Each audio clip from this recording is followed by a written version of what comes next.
అందరికీ నమస్తే. Welcome to my channel. ఈరోజు అయితే రాగి ముద్ద ఎలా చేయాలో చూద్దాం. ఈ సమ్మర్లో ఈ రాగి ముద్ద మన శరీరాన్ని చల్లబరచడానికి చాలా ఉపయోగపడుతుంది. ఇప్పుడైతే ఇది ఎలా చేయాలో చూద్దాం. ముందుగా అయితే స్టవ్ మీద పాన్ పెట్టి ఈ పాన్లో ఈ గ్లాస్తో నేను 3 గ్లాసుల వరకు వాటర్ వేసుకున్నాను. ఎందుకంటే నేను ఈ గ్లాస్తో గ్లాసున్నర వరకు పిండి తీసుకుంటున్నాను.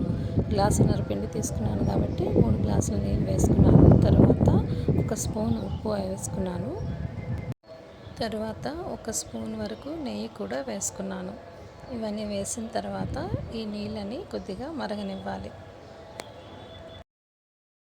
ఇప్పుడు ఈ నీళ్లు మరిగేలోపు మనం ఒక 2 స్పూన్ల వరకు రాగి పిండిని తీసుకొని అందులో కొద్దిగా వాటర్ పోసి ఎలాంటి లంప్స్ లేకుండా కలుపుకోవాలి.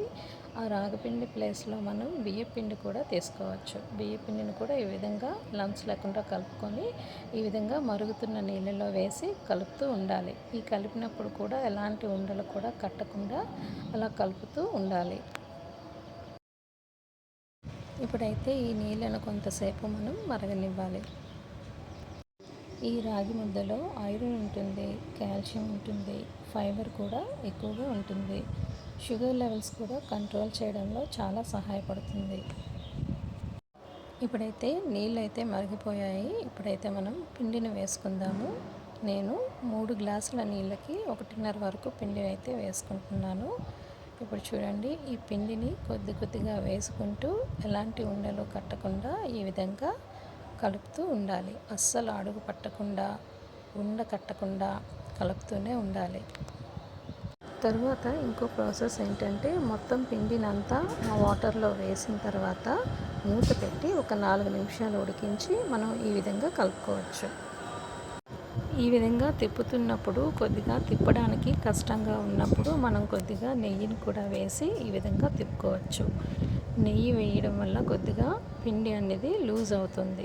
పైగా రాగి ముద్ద కూడా చాలా టేస్టీగా ఉంటుంది ఈ నెయ్యి వేయడం వల్ల. ఈ రాగి ముద్దని వారానికి ఒకసారైనా తీసుకుంటే చాలా మంచిది. ఈ రాగి ముద్దకి కాంబినేషన్గా పల్లీ చట్నీ చేసుకోవచ్చు, టమాటా చట్నీ చేసుకోవచ్చు, చికెన్ కూడా చేసుకోవచ్చు. కర్ణాటక స్టేట్లో అయితే ఈ రాగి ముద్దని సాంబార్తో తింటారంట.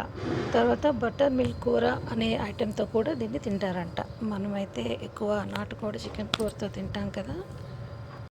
ఇప్పుడు ఈ రాగి ముద్ద తిప్పుతున్నప్పుడు కొద్దిగా పల్చగా అనిపించినప్పుడు మనం 1/2 కప్పు వరకు కొద్దిగా పిండి వేసుకొని ఈ విధంగా తిప్పుకోవాలి. లో ఫ్లేమ్లో పెట్టి మనం ఈ విధంగా తిప్పుకోవాలి. ఈ ప్రాసెస్ అంతా చేయడానికి ఎక్కువ టైం అయితే పట్టదు.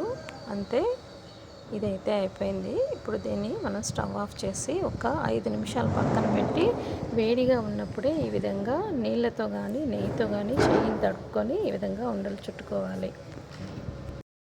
నేను చేసిన క్వాంటిటీ అయితే 3 వరకు తినచ్చు.